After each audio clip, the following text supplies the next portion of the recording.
पैसा महत्वपूर्ण है, लेकिन दिमाग उससे भी अधिक मूल्यवान है।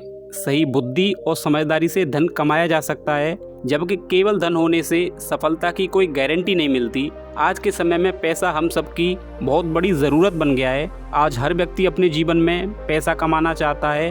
आज हर व्यक्ति अमीर बनना चाहता है। आज हर व्यक्ति पैसा कमाने के लिए गलत रास्ते पर चलने के लिए तैयार है। जैसा कि हम सब जानते हैं, पैसा हमारे जीवन में कितना महत्वपूर्ण है। दोस्तों, आज मैं आपको दो ऐसे मित्रों की कहानी सुनाऊंगा, जहां पर एक मित्र पैसे को ही सब कुछ समझता था, वहीं दूसरे मित्र के पास दिमाग था जो अपने दिमाग का इस्तेमाल करके अपने कामों को आसानी से कर लेता था। एक समय की बात है, एक छोटे से गाँव में दो मित्र रहते थे, रमेश और सुरेश नाम के। रमेश बहुत अमीर था, उसके पास खेत, दुकानें और बहुत सारा धन था। दूसरी ओर सुरेश के पास धन तो कम था, लेकिन वह बहुत बुद्धिमान और समझदार था। रमेश को अपने पैसों पर बहुत घमंड था। वह अक्सर लोगों से कहता, दुनिया में सबसे बड़ी ताकत पैसा है, पैसे से सब कुछ खरीदा जा सकता है। सुरेश मुस्कुरा कर कहता, पैसा महत्वपूर्ण है, लेकिन उससे भी बड़ी चीज है दिमाग। सही बुद्धि हो तो इंसान कठिन से कठिन परिस्थितियों को भी जीत सकता है। एक दिन दोनों के बीच बहस शुरू हो गई। गांव के बुजुर्गों ने फैसला किया कि उनकी परीक्षा ली जाए। गांव के मुखिया ने दोनों को बुलाया और कहा, तुम लोगों को एक एक सुनसान जमीन का टुकड़ा दिया जाएगा। 6 महीने बाद देखेंगे कि किसने बेहतर परिणाम प्राप्त किया। रमेश ने तुरंत अपने पैसे का इस्तेमाल करना शुरू कर दिया। उसने मजदूर बुलाए, बहुत महंगे बीज खरीदे और जमीन पर खूब पैसा खर्च किया।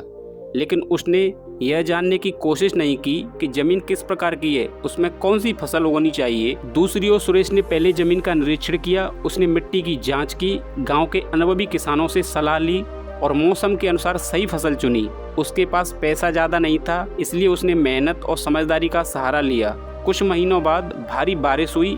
रमेश की जमीन पर पानी भर गया, क्योंकि उसने जल निकासी की कोई भी व्यवस्था नहीं की थी। उसकी फसल खराब हो गई, उसका बहुत सारा पैसा डूब गया। लेकिन सुरेश ने पहले ही पानी निकालने की व्यवस्था कर ली थी। उसकी फसल सुरक्षित रही और अच्छी पैदावार हुई। 6 महीने पूरे होने पर गांव के लोग दोनों की जमीन देखने पहुंचे। रमेश की जमीन लगभग बर्बाद हो चुकी थी, जबकि सुरेश की जमीन हरी भरी फसलों से लहरा रही थी। मुखिया ने पूछा, अब बताओ किसकी ताकत बड़ी है? रमेश शर्मिंदा होकर बोला, मैंने सोचा था कि पैसा ही सब कुछ है, लेकिन आज मैं समझ गया हूँ कि बिना बुद्धि के पैसा भी बेकार हो सकता है। सुरेश ने विनम्रता से कहा, पैसा एक साधन है, लेकिन उसे सही दिशा देने का काम दिमाग करता है। गांव के बुजुर्गों ने कहा, यदि किसी के पास दिमाग है तो वह कम संसाधनों में भी सफलता प्राप्त कर सकता है, लेकिन यदि बुद्धि न हो तो बहुत सारा धन भी नष्ट हो सकता है। उस दिन के बाद से रमेश का घमंड टूट गया। उसने धन के साथ साथ ज्ञान और समझदारी को भी महत्व देना शुरू कर दिया। दोनों मित्र मिलकर काम करने लगे और गांव के लोगों की मदद करने लगे। दोस्तों, इस कहानी से हमें बहुत कुछ सीखने को मिलता है।